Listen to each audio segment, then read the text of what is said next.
আল্লাহর কাছে জিলহজ মাসের প্রথম 10 দিনের আমলের চেয়ে অধিক প্রিয় অন্য কোনো দিনের আমল নেই। এই 10 দিনের আমল আল্লাহ রাব্বুল আলামিনের দরবারে খুবই প্রিয়। আসুন, আমাদের জানতে ইচ্ছে হয় যে এই 10 দিনের আমল আল্লাহ রাব্বুল আলামিনের কাছে খুবই প্রিয়, তাহলে এই 10 দিন আমরা আল্লাহর দরবারে কোন আমলটি করব? ইমাম আহমদ ইবনে হাম্বল রহমতুল্লাহ আলাইহি রচিত হাদিসের কিতাব মুসনাদে হাদিসটি আছে, আফজালু আইয়ামিদ দুনিয়া ইয়ানি আশরা জিলহিজ্জা। নবী করিম সাল্লাল্লাহু আলাইহি ওয়াসাল্লাম বলেছেন, দুনিয়ার শ্রেষ্ঠ দিন হচ্ছে এই জিলহজ মাসের প্রথম 10 দিন বা ঈদের আগের দিন পর্যন্ত 9 দিন, এটা হচ্ছে দুনিয়ার শ্রেষ্ঠতম দিন। অন্য এক হাদিসে আছে, মুসলিম শরীফ তিরমিজি শরীফের হাদিস, ক্বালা রাসূলুল্লাহি সাল্লাল্লাহু আলাইহি ওয়াসাল্লাম, মা মিন আইয়ামিন আহাব্বু ইলাল্লাহি আন ইউতাআব্বাদা লাহু ফিহা মিন আশরি জিলহিজ্জা। আল্লাহর কাছে জিলহজ মাসের প্রথম 10 দিনের আমলের চেয়ে অধিক প্রিয় অন্য কোনো দিনের আমল নেই। এই 10 দিনের আমল আল্লাহ রাব্বুল আলামিনের দরবারে খুবই প্রিয়। আসুন, আমাদের জানতে ইচ্ছে হয় যে এই 10 দিনের আমল আল্লাহ রাব্বুল আলামিনের কাছে খুবই প্রিয়, তাহলে এই 10 দিন আমরা আল্লাহর দরবারে কোন আমলটি করব? এই জিনিসটাও তো আমাদেরকে জানতে হবে।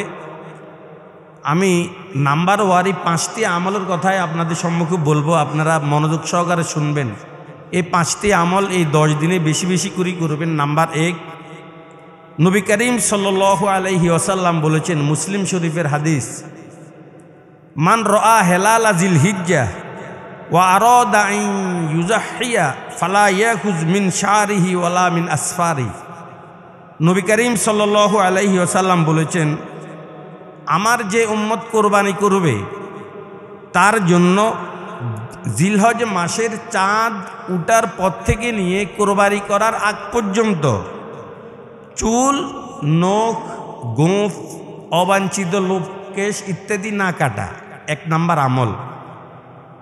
আজকে যখন চাঁদ উঠে যাবে, আগামীকাল থেকে নিয়ে কোরবানি করার আগ পর্যন্ত চুল, মোচ, বগলের নিচের পশম, অবাঞ্ছিত লোমকেশ বা যৌনিকেশ ইত্যাদি না কাটা, এটা 1 নাম্বার আমল। তবে স্মরণ রাখবেন, এই না কাটাটা কার জন্য? যে না কাটতে গেলে 40 দিন ওভার হবে না। যদি এমন হয়ে যায় যে আপনি যদি না কাটেন 40 দিন ওভার হয়ে যাবে, এটা আপনার জন্য মাকরুহে তাহরিমি হয়ে যাবে।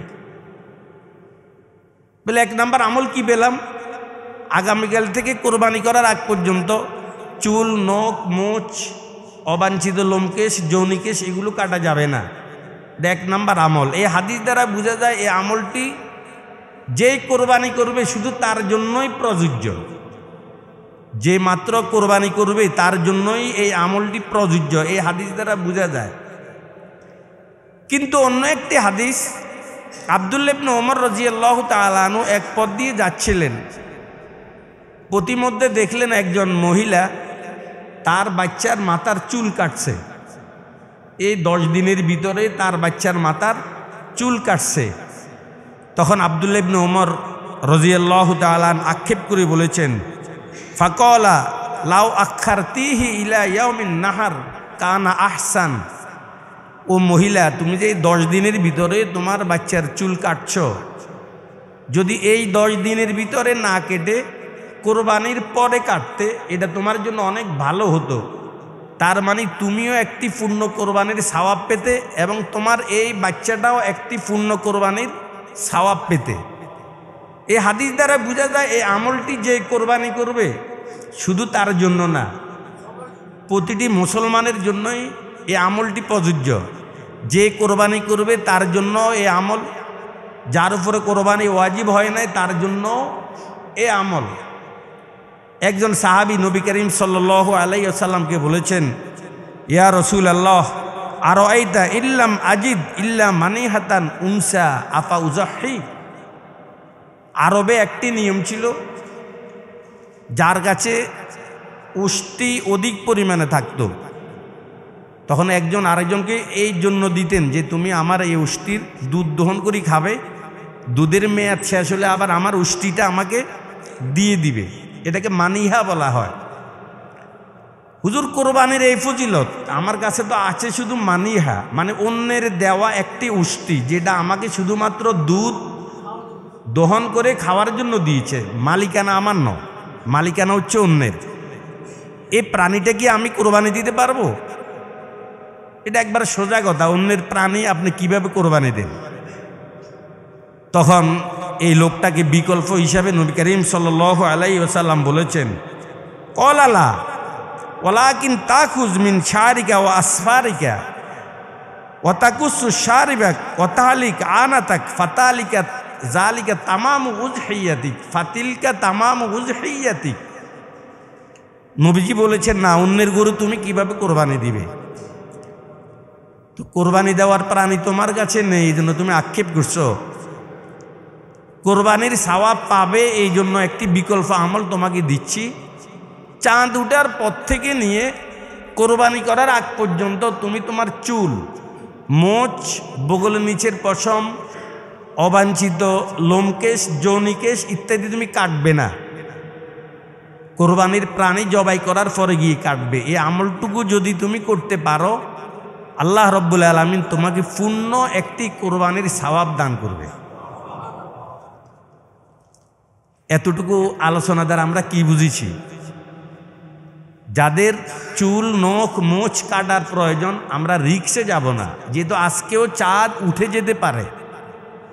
এই জন্য আমরা চাঁদ উঠার আগেই যাদের নখ কাটার দরকার, মোচ কাটার দরকার, পশম ইত্যাদি কাটার দরকার, আমরা এগুলো আজকে কেটে নিব। যদি প্রয়োজন হয় কাটবেন, প্রয়োজন না হলে কাটার প্রয়োজন নেই। বাড়িতে মা বোনদেরকে গিয়েও এই আমলটার প্রতি আপনারা অবগত করবেন যে আজকে যদি কিছু কাটার প্রয়োজনও কাটবে। আপনার ছোট বাচ্চা, আপনার ছেলে মেয়ে, আমি তো আলহামদুলিল্লাহ আমার যতগুলো ছেলে ওদেরকে আজকে আমি নিজ হাতে সেলুনকে বাসায় ডেকে চুল কাটিয়ে দিয়েছি, নখ ইত্যাদি আমার স্ত্রীকেও আমি বলে দিয়েছি আমলটা যেন আমরা করতে পারি।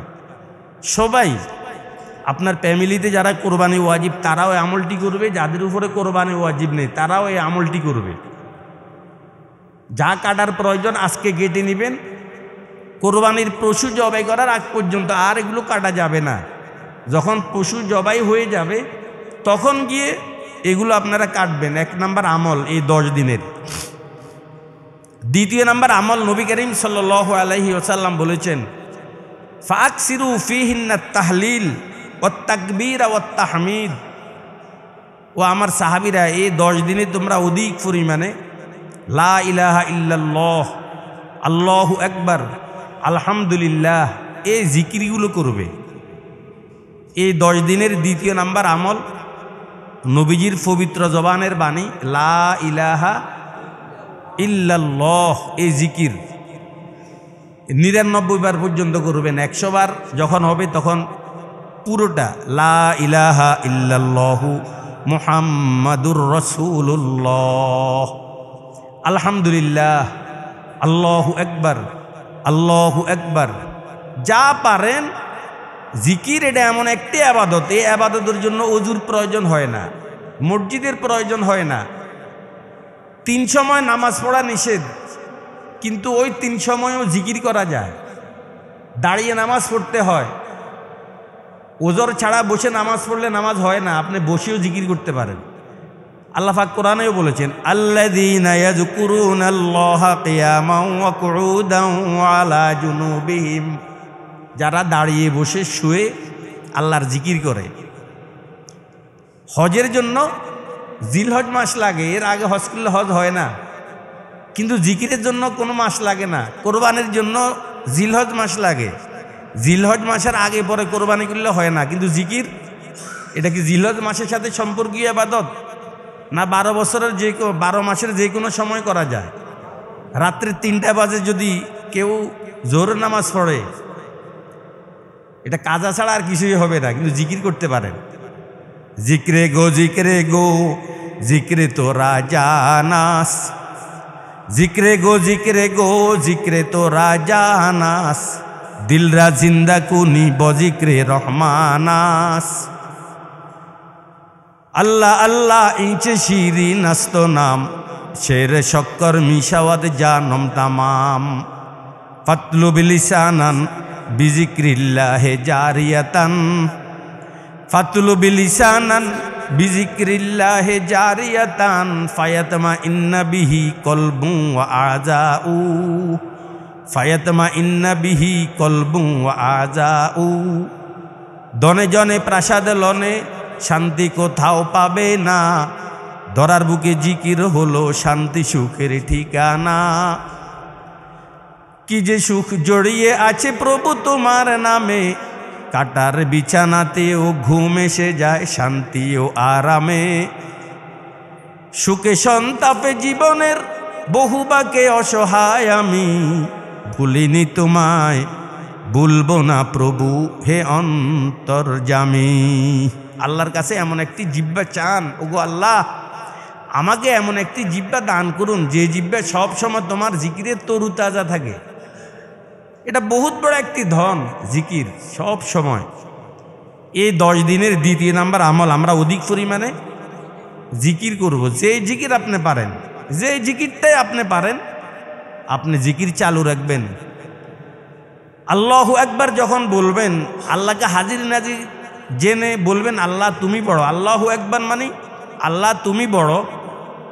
আল্লাহ পাক বলেন বন্দা আমি তো বড়, এটা তুমি বললেও আমি বড়, তুমি না বললেও আমি বড়। আমি বড় এই কথার স্বীকৃতি তুমি না দিলেও আমি বড়। তো তুমি যেহেতু আমাকে বড় বলেছ, যাও আমিও তোমাকে বড় বানিয়ে দিলাম। আলহামদুলিল্লাহ মানে সকল প্রশংসা তোমার। আল্লাহ পাক বলেন বন্দা আমি তো এমনি প্রশংসিত, মানুষ আমার প্রশংসা করে। এক একজনে এক এক নেয়ামত পেয়ে তুমি আমার প্রশংসা না করলেও আমি প্রশংসিত। যেহেতু তুমি আমার প্রশংসা করছো, এই জন্য জগতের মানুষের মাঝে আমিও তোমাকে প্রশংসিত বানিয়ে দিলাম। যারা বেশি বেশি আল্লাহর জিকির করে দেখবেন মানুষ তাদেরকে স্মরণ করে, তাদের প্রশংসা করে বেশি। সুবহান আল্লাহ মানে আল্লাহ তুমি পাক। আল্লাহ পাক বলেন আমি তো পাক, তুমি বললেও পাক না বললেও পাক। তোমার এই স্বীকৃতির আমার প্রয়োজন হয় না পাকের জন্য, আমি এমনি পাক। তুমি যেহেতু আমাকে পাক বলেছ, তো আমিও তোমার অন্তরকে যাবতীয় গুনাহ থেকে পবিত্র বানিয়ে দিলাম। এই জিকিরগুলো করার সময় এভাবে কল্পনা করবেন, এভাবে কল্পনা করবেন। মনে মনে বলরে মুমিন লা ইলাহা ইল্লাল্লাহ, লা ইলাহা ইল্লাল্লাহ, লা ইলাহা ইল্লাল্লাহ, লা ইলাহা ইল্লাল্লাহ, লা ইলাহা ইল্লাল্লাহ, লা ইলাহা ইল্লাল্লাহ। हर दम में है तू अल्लाह अल्लाह अल्लाहू, हर दम में है तू अल्लाह अल्लाह अल्लाहू। এভাবে প্রতিটি নিঃশ্বাসে প্রতিটি মুহূর্তে আল্লাহ আল্লাহ করুন। আফসুস করবেন লাইসা ইয়াতাহাসসারু আহলুল জান্নাহ ইল্লা আলা সাআতিন মাররাত বিহিম লাম ইয়াজকুরুল্লাহ। জান্নাতে যাওয়ার পরে মানুষের আর কোনো আক্ষেপ থাকবে না, কারণ আল্লাহর পক্ষ থেকে প্রতিশ্রুত সব কিছু পেয়ে যাবে। কিন্তু ওই সময়ের জন্য আক্ষেপ করবে যে সময় দুনিয়াতে জিকির ছাড়া কাটিয়েছে, ওই সময়ের জন্য জান্নাতের আফসুস করবে। আরও যদি জিকির করতাম আমার আরও অনেক প্রমোশন হতো জান্নাতে। এই জন্য আমার ভাইও এই 10 দিন আমাদের দ্বিতীয় নাম্বার আমল, আমরা অধিক পরিমাণে আল্লাহর জিকির করব। 3 নাম্বার আমল, এই ফ্যানটা বন্ধ করেন। 3 নম্বর আমল, আমরা আজকে যদি চাঁদ উঠে যায়, আগামীকাল থেকে নিয়ে ঈদের আগের দিন অর্থাৎ 9 দিন আমরা রোজা রাখবো। বরাবর কত দিন রোজা রাখবো? আবার বলেন কত দিন? 9 দিন রোজা রাখবেন। হাদিসে আছে নবী করিম সাল্লাল্লাহু আলাইহি ওয়াসাল্লাম বলেছেন, ইয়াদিলু সিয়ামু কুল্লি ইয়াউমিন মিনহা বিসিয়ামি সানা। এত বড় গোল্ডেন অফার, কত বড় সুযোগ! যে একটা মাত্র যদি রোজা রাখে আল্লাহ রব্বুল আলামিন 1 বছর রোজা রাখলে যে সওয়াব সেই সওয়াবটুকু দান করবে, মাত্র একটা রোজা যদি রাখে। এই জন্য আমার মুসল্লি ভাইরা যারা আমার ওয়াজ শুনছেন, আপনাদের কাছে আমার বিনীত আবেদন থাকবে, হাদিসে তো 9টা রোজার কথায় নবীজি বলেছেন, আমরা যে যা পারে, একটা পারেন, 2টা পারেন, 3টা পারেন, এমন কোনো হতভাগা এমন যেন না থাকেন যে আপনি একটাও রাখেন নাই, এমন যেন কি না হন। হাদিসে আছে নবী করিম সাল্লাল্লাহু আলাইহি ওয়াসাল্লাম, নাসাই শরীফের হাদিস, 4 জিনিস আল্লাহর নবী জীবনে কখনো ছাড়েন নাই। কয় জিনিস? 4টি জিনিস আমার নবী জীবনে, আরবাউন লাম ইয়াকুন ইয়াদাহুন্নান নবী সাল্লাল্লাহু আলাইহি ওয়াসাল্লাম। 1 নম্বর সিয়ামা আশুরা, আশুরের রোজা নবীজি জীবনে কখনো ছাড়েন নাই। 2 নম্বর ওয়াল আশ, জিলহজ মাসের কোরবানির আগে অর্থাৎ আগামীকাল থেকে নিয়ে এই 9 দিনের রোজা নবী জীবনে কি ছাড়েন নাই। ও সালাসাতা আইয়ামিন মিন কুল্লি শাহর, প্রতি চান্দ্র মাসের 3 দিন, 13, 14, 15, প্রতি চান্দ্র মাসের 13, 14, 15 এই 3 দিন আল্লাহ নবী রোজা ছাড়েন নাই।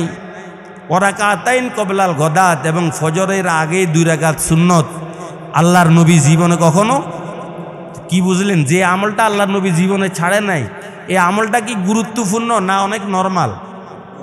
যে আমল নবী জীবনে ছাড়েন নাই, কি বলেন, আমরা এই আমলটি করতে রাজি আছি কিনা? ইনশাআল্লাহ আমার নবী যেহেতু এই 10 দিনের রোজা কখনো ছাড়েন নাই, ইনশাআল্লাহ আমরাও রাখবো। বাড়িতে মা বোন সকলকে, আমার ছোট বাচ্চাকেও আমি উদ্বুদ্ধ করব এই 10 দিনের, 10 দিন মানে 9 দিন, কোরবানের আগের দিন অর্থাৎ 9 দিন ইনশাআল্লাহ আমরা সকলেই রোজা রাখবো। বিশেষ করে কোরবানের আগের দিনের রোজা, যেটা কি ইয়াউমে আরাফার রোজা বলা হয়, 9 জিলহজ কোরবানির আগের দিনের রোজা। এই রোজার বিশেষ ফজিলত হাদিসে এসেছে, নবী করিম সাল্লাল্লাহু আলাইহি ওয়াসাল্লাম বলেছেন, সিয়ামু ইয়াউমে আরাফা আহতাসিবু আলাল্লাহি আন ইউকাফিরাস সানাতাল্লাতী ক্বাবলা ওয়াস সানাতাল্লাতী বা'দা। আমার কোন উম্মত যদি আরাফার দিনের রোজা রাখে, মানে কোরবানের আগের দিনের রোজা রাখে, আল্লাহ রাব্বুল আলামিন 1 বছর আগের এবং 1 বছর পরের সগীরা গুনাহ মাফ করে দিবেন। আমাদের গুনাহ আছে না, আমরা নিষ্পাপ? সবাই বলেন গুনাহগার আছে না নিষ্পাপ? যদি মনে করেন আমার গুনাহ আছে, আপনাদের কাছে আমি করজোড়ে বলবো, আপনারা কোরবানের আগের দিনের যে রোজাটা সবাই ইনশাল্লাহ আমরা এই রোজাটি রাখবো। 1 বছর আগের গুনাহ, পরের গুনাহ, আগের গুনাহ মাফ করবে ঠিক, পরের গুনাহ মাফ করবে, এটার ব্যাখ্যাটা কি? পরে তো এখন আমি গুনাহ করিই নেই। এর ব্যাখ্যাতে মুহাদ্দিসিনে কেরাম বলেছেন, অর্থাৎ পরবর্তী বছর আল্লাহ পাক আপনাকে গুনাহ থেকে বাঁচিয়ে রাখবেন। 2 নাম্বার, পরবর্তী বছর যদি কোনো গুনাহ আপনার থেকে সংগঠিত হয়েও যায়, আল্লাহ পাক তওবা করার কি দিবেন? তৌফিক দিবেন আপনাকে আল্লাহ। 5 নাম্বার, 10 দিন তো আমরা ইনশাল্লাহ রোজা রাখবো। প্রত্যেকটা দিনের সাথে একটা রাত্র আছে না নাই? সবাই বলেন, এ রাতের ইবাদতেরও ফজিলত অনেক। নবী করিম সাল্লাল্লাহু আলাইহি ওয়াসাল্লাম বলেছেন, ওয়া কিয়ামু কুল্লি লাইলাতিন মিনহা বিকিয়ামি লাইলাতিল কদর। শবে কদরে জাগ্রত থেকে ইবাদত করলে যে সওয়াব, এই 9 রাতের প্রতিটি রাত আল্লাহ পাক যদি কেউ জাগ্রত থেকে ইবাদত করে, তাকে সে সওয়াব দান করবে। শবে কদর, শবে বরাত আসলে বাঙালির অবস্থা বুঝা যায়, বাঙালি ইবাদতের জন্য কি পাগল। শবে বরাত আর শবে কদর আসলে, কিন্তু আরো অনেকগুলো রাত্র আছে শবে কদর এবং শবে বরাতের ফজিলতের মতোই। যেমন এই 10 রাতের ইবাদত, এটা শবে কদরের ইবাদতের মতোই। বিশেষ করে এই 9 দিন আমরা ফজরের নামাজ এবং এশারের নামাজ জামাতের সাথে পড়ব। আলোচনা বুঝতেছেন আপনারা? কি পড়ব বলেন? জামাতের সাথে। বাড়িতে ভাবির সাথে জামাত করলে হবে? কথা বলেন, কোথায় করতে হবে? আবার মসজিদের জন্য কেন্দ্রীয় মসজিদ লাগবে না, আপনার বাড়ির দরওয়াজাতে যে মসজিদ, যে কোনো মসজিদে ফাঞ্জিগানা যেখানে হয় আমরা ইনশাল্লাহ ফজরের নামাজ এবং ইশারের নামাজ এই 10 দিন জামাতের সাথে আদায় করব। সত্যিই যদি আল্লাহর জন্য আপনার ভিতরে ভালোবাসা থাকতো আপনি পারতেন রাত্রি জাগ্রত থেকে ইবাদত করা, এটা আপনার জন্য সহজ কাজ। আমাদের দেশে যখন এই যে বিশ্বকাপ ফুটবল খেলার সময় আসে, ক্রিকেট খেলার সময় আসে, যুবক ভাইদেরকে দেখা যায়, যুবক ভাইদের ফাঁকে ফাঁকে অনেক বুড়োকেও দেখা যায়, মুরব্বী 60 ওভার 60+। ওরাও কি করে রাতকে রাত বসে বসে ফুটবল খেলা উপভোগ করে, ক্রিকেট খেলা উপভোগ করে। उल्फत में बरहा वफा हो के जाफा हो, उल्फत में बरहा वफा हो के जाफा हो, हर चीज़ में लज्जत है अगर दिल में मजा हो, हर चीज़ में लज्जत है अगर दिल में मजा हो। নিশ্চয় মেসির ভালোবাসা আপনার অন্তরে আছে, আর্জেন্টিনার ভালোবাসা, ফ্রান্সের ভালোবাসা আপনার অন্তরে আছে বিদায়, সাকিব আল হাসানের ভালোবাসা আপনার অন্তরে আছে বিদায় রাতকে রাত আপনি সাকিব আল হাসানের খেলা দেখতে রাজি, মেসির খেলা, নেইমারের খেলা দেখতে রাজি। ঠিকই খোদার কসম করি বলছি ভাইও, আমার আর আপনার ভিতরে যদি আল্লাহর ভালোবাসা, আল্লাহর নবীর প্রেম ভালোবাসা যদি আমার ভিতরে থাকতো, তাহলে নবীজি বলেছেন আমাকে যদি পেতে হয়, গুনাহ মাফ করতে চাও, সবে কদরের সওয়াব যদি পেতে চাও, এই রাত্রগুলো জাগ্রত থেকে ইবাদত করো। যদি সত্যিই ভালোবাসা থাকতো তাহলে বিনা শর্তে চুচারা ছাড়াই আমরা এই রাতগুলো জাগ্রত দেখতে পারতাম। এখন আল্লাহর জন্য আর আল্লাহর নবীর জন্য তো আমার আর আপনার ভিতরে কোনো ভালোবাসা নেই। যতটুকু আছে এটা মৌখিক ভালোবাসা, আন্তরিক কোনো ভালোবাসা নবী এবং রসুলের জন্য আমার ভিতরে কি নেই। ভাই আপনাদেরকে বকাঝকা করছি, এটা আপনাদের স্বার্থে, আসলে আমার ব্যক্তিগত কোনো স্বার্থ নেই। ইনশাআল্লাহ এই আজকে যদি চাঁদ উঠে যায়, আগামীকাল থেকে এই 9 দিন আমি যে আমলগুলোর কথা আপনাদেরকে বলেছি, এই 9 দিন আমরা চুল, নখ, মোচ ইত্যাদি কাটবো না, 1 নাম্বার আমল। দ্বিতীয় নাম্বার আমল, এই 9 দিন আমরা অধিক পরিমাণে আল্লাহর জিকির করব। 3 নাম্বার আমল, ঈদের দিন বাদে এই 9 দিন আমরা রোজা রাখব। 4 নাম্বার আমল, বিশেষ করে কোরবানির ঈদের আগের দিন যেটাকে আরাফার দিন বলে, ওই দিনে রোজাটি রাখবো। 5 নম্বর, 9টি রাত আমরা জাগ্রত থেকে ইনশাল্লাহ ইবাদত করার চেষ্টা করব। এই জিলহজ মাসের প্রথম দশকের 5টি আমল আপনাদেরকে আমি দিয়ে গেলাম, আপনারা নিজেরাও আমল করবেন, বাড়িতে মা বোনদেরকেও আমল করার প্রতি আপনারা উদ্বুদ্ধ করবেন এবং ওদেরকে ওয়াজটা নিয়ে শোনানোর চেষ্টা করবেন।